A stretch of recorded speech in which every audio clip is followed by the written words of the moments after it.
بسم اللہ الرحمن الرحیم۔ دنیا سٹوری 0.2 میں خوش آمدید۔ جو لوگ میرے چینل پر نئے میرے چینل کو لائک کریں، سبسکرائب کریں اور بیل آئیکن کے بٹن کو پریس کرنا نہ بھولیں تاکہ اس طرح کی اچھی ویڈیو میں ہم آپ سے بار بار ملتے رہیں۔ اور اسرار کالج کے راز ایپیسوڈ 16۔ لیکن کوئی آواز نہ آئی۔ عاتکہ منہ ہی منہ میں موذتین کے بعد سورہ جن کی تلاوت کر رہی تھی اور ہادیہ نے مضبوطی سے اس کا ہاتھ تھام رکھا تھا۔ سب سے پہلے والی کلاس روم کا دروازہ بند تھا لیکن کڈ نہیں تھا۔ ہادیہ نے آگے بڑھ کر دروازہ کھول دی۔ کلاس میں تھوڑی بہت روشنی تھی لیکن وہاں کوئی بھی موجود نہ تھا۔ اب وہ مزید آگے بڑھی۔ اس قطار میں 5 کلاس رومز ایک ساتھ بنی تھی۔ اس سے آگے بلڈنگ کے پچھلے حصے میں جانے کی تھوڑی جگہ چھوڑ کر آگے ایک لیکچر تھیٹر تھا۔ وہ ہر کلاس کو چیک کرتی مسلسل آگے بڑھ رہی تھی لیکن کسی بھی کلاس روم میں کوئی بھی غیر معمولی انہونا واقعہ دیکھنے کو نہیں ملا۔ علیزہ کہاں گئی ہے؟ ہادیہ، وہ اب تک ہمیں نظر کیوں نہیں آئی؟ عاتکہ نے خشک ہونٹوں پہ زبان پھیرتے ہوئے کہا۔ صاف ظاہر تھا کہ جوں جوں وہ بلڈنگ کے اندرونی طرف بڑھ رہے تھے ویسے ہی عاتکہ کی گھبراہٹ میں بھی اضافہ ہوتا جا رہا تھا۔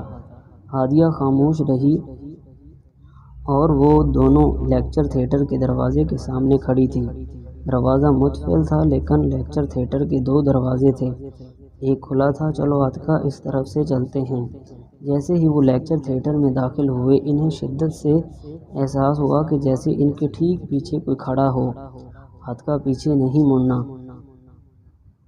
اپنی تلاوت جاری رکھو۔ وہ لیکچر ہال کو چیک کرتے ارد گرد نظریں دوڑائے واپسی کے لیے مڑی۔ تبھی انہیں ایک لڑکی کی دل زور چیخ کی آواز سنائی دی۔ وہ آواز نہ تو 5 کلاس روم سے آ رہی تھی اور نہ ہی لیکچر ہال سے بلکہ بلڈنگ کے پچھلے پورشن سے آ رہی تھی جہاں لیبز لائبریری کے علاوہ مزید 2 کلاس رومز بھی تھے۔ لگتا ہے علیزہ زندہ ہے، ہمیں اسے دیکھنا ہوگا، ہادیہ نے کہا اور عاتکہ کا ہاتھ مزید مضبوطی سے تھامے پچھلی طرف بڑھی۔ بچاؤ، خدا کے لیے کوئی تو میری مدد کرو۔ آواز پھر سے آئی۔ علیزہ، ہم آ رہے ہیں، تم پریشان نہیں ہو بلکہ اللہ کے نام کا ورد کرتی رہو، عاتکہ بلند آواز سے کہا۔ اب وہ دونوں علیزہ کو ڈھونڈ رہی تھی۔ پہلے دونوں کلاس رومز کے اور لائبریری چیک کی لیکن وہ کہیں نہیں ملی تھی۔ لائبریری میں ایک الماری سے سرخ خون بہہ رہا تھا۔ ہادیہ اور عاتکہ گھبرا گئی اور رونے لگی لیکن انہیں آواز پھر سے آئی۔ خدا کے لیے مدد کرو میری، کوئی ہے؟ آواز پھر گونجی۔ عاتکہ، یہ خون، یہ سیراب ہے، یہ دھوکہ ہے، علیزہ ابھی بھی زندہ ہے اور وہ ہمیں پکار رہی ہے۔ چلو لائبریری سے نکلو، ہادیہ نے کہا اور دوڑی سہمی عاتکہ کو بازو سے پکڑے لائبریری سے باہر لے آئی۔ لائبریری سے نکلتے ہی دروازہ زوردار آواز سے بند ہوا۔ اب ان کا رخ لیب کی طرف تھا۔ انہوں نے یونیفارم میں ملبوس ایک لڑکی کھڑی دیکھی، رو رو کر، جس کا چہرہ اور ناک سرخ ہو گیا تھا اور وہ مسلسل کانپ رہی تھی۔ مدد کرو میری، مدد کرو میری، وہ روتے ہوئے بولی۔ علیزہ، بالکل نہیں گھبراؤ، ہم تمہیں لینے ہی آئے ہیں اور ہم وعدہ کرتے ہیں کہ تمہیں یہاں سے بحفاظت لے کر جاؤں گی، ٹھیک ہے؟ ہادیہ نے اسے تسلی دی۔ تو تم انسان ہو نا؟ وہ لڑکی گھبرائی ہوئی بولی۔ ہاں ڈیئر، ہم انسان ہی ہیں، کوئی اور نہیں۔ بھروسہ کرو، اللہ کے کلام کی برکت سے کسی بھی اتنی جرأت نہیں ہوگی کہ ہمیں کچھ کہہ سکے، عاتکہ نے دھیرے سے اس کی طرف بڑھتے ہوئے کہا جبکہ ہادیہ کا دھیان لیب کے باہر لنگڑا کر چلنے کی آواز پر تھا۔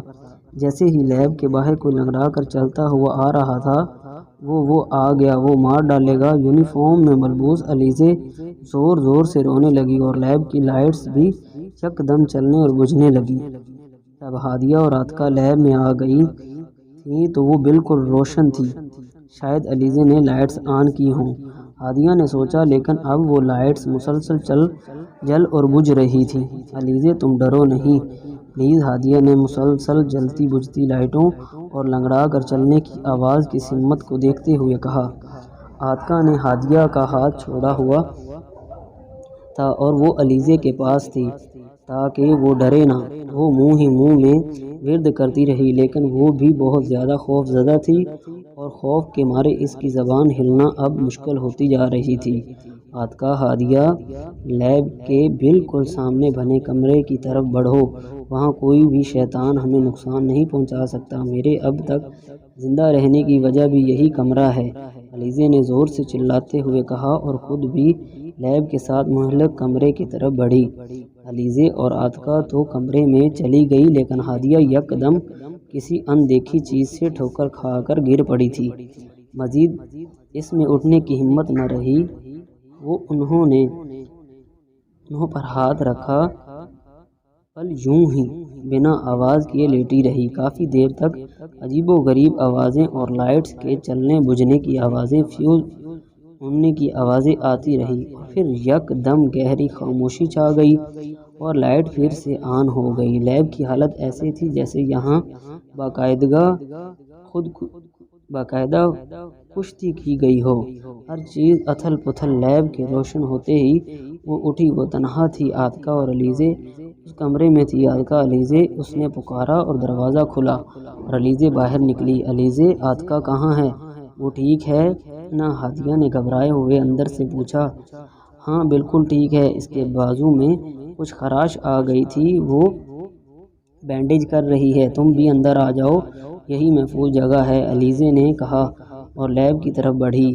ہادیہ میں اس کے پیچھے چلنے کی لیب کی بڑی لائٹ بالکل ان کے پیچھے لگی تھی، جس کی وجہ سے ان کا سایہ سامنے کمرے کی دیوار پر بن رہا تھا، لیکن اس کے پاؤں کی اس وقت منجمد ہوئے جب اس نے محسوس کیا کہ میرا سایہ تو دیوار پر بن رہا ہے، لیکن علیزے کا نہیں۔ وہ وہیں ساکت کھڑی رہ گئی، اس کے کانوں میں چند لمحے پہلے کے علیزے کے الفاظ گونجے، لیکن عاتکہ، ہادیہ، لیب کے بالکل ساتھ بنے کمرے کی طرف بڑھو، وہاں کوئی بھی شیطان ہمیں نقصان نہیں پہنچا سکتا، میرے اب تک زندہ رہنے کی وجہ بھی یہی کمرہ ہے۔ تو پہلے کبھی ملی ہی نہیں تھی اور نہ ہی انہوں نے اسے اپنے نام بتائے تھے، پھر وہ کیسے جانتی تھی کہ ہمارے نام عاتکہ اور ہادیہ ہیں؟ ہادیہ خوف کے مارے تیز تیز سانس لیتی یہی سوچ رہی تھی۔ عاتکہ خوف سے اس کے لب ہلے۔ ہادیہ اور عاتکہ کو اوپر گئے 20 منٹ ہونے کو تھے، اب تک وہ واپس نہیں آ رہی تھی۔ صلاح الدین بے چینی سے ادھر ادھر ٹہل رہے تھے، آخر یہ لڑکیاں کہاں رہ گئی؟ سرمد، مجھے رات کے لیے کچھ تیاریاں کرنی ہیں، تمہیں کچھ ضروری سامان لے کر شام سے پہلے میرے گھر پہنچنا ہے۔ صلاح الدین نے پرنسپل سرمد کے کان میں سرگوشی کی، جبکہ سرمد نے سوالیہ نظروں سے صلاح الدین کو دیکھا، جیسے کہہ رہا ہو کہ کسی تیاریاں۔ سرمد، یاد کرو جب تم اپنی بے جان CCV لیے میرے پاس آئے تھے کہ میں تمہیں کلرک کی جاب دے دوں، لیکن میں نے فراغ دلی کا مظاہرہ کرتے ہوئے تمہیں اس کالج پر پرنسپل کی پوسٹ دی، اور تمہیں یاد ہے نا تب بھی میں نے تمہیں کچھ سامان لانے کو کہا تھا؟ صلاح الدین نے نہایت آہستگی سے کہا، جی ہاں سر، میں سمجھ گیا۔ سرمد خباثت سے مسکرایا، سر ابھی تک وہ لڑکیاں واپس نہیں آئیں، سر آپ نے انہیں کیوں جانے دیا؟ ایک فیمیل ٹیچر نے آگے بڑھ کر کہا، مس آپ فوراً ڈسپلن ہیڈ کو خبر دیں اور یہاں سے ہجوم ہٹوائیں اور کالج اسٹوڈنٹ کو ریلیکس رہنے کی تلقین کریں، ہر ٹیچر کا اولین فرض ہے کہ وہ اپنے اسٹوڈنٹ کو حوصلہ دے، سمجھ گئی آپ؟ صلاح الدین نے کہا، سر پہلے تو سیما کا مرڈر ہوا، اس پر بھی ہنگامہ ہوا، لیکن اس معاملے کو ہم نے ہینڈ اوور کر لیا، لیکن سر اگر ان اسٹوڈنٹس کو کچھ ہوتا ہے تو خدا خیر کا وقت لائے، کچھ بھی صحیح نہیں رہے گا، یہاں تک کہ کالج ہمیشہ کے لیے بند ہو سکتا ہے۔ جاری ہے۔ امید کرتا ہوں میری یہ ویڈیو آپ کو اچھی لگی ہوگی، اگر اچھی لگی تو میرے چینل کو لائک کریں، سبسکرائب کریں اور بیل آئیکن کے بٹن کو پریس کرنا نہ بھولیں، تاکہ اس طرح کی اچھی ویڈیو میں ہم آپ سے بار بار ملتے رہیں۔ ملتے ہیں اسی کہانی کی نیکسٹ ایپیسوڈ میں، جب تک کے لیے اللہ حافظ۔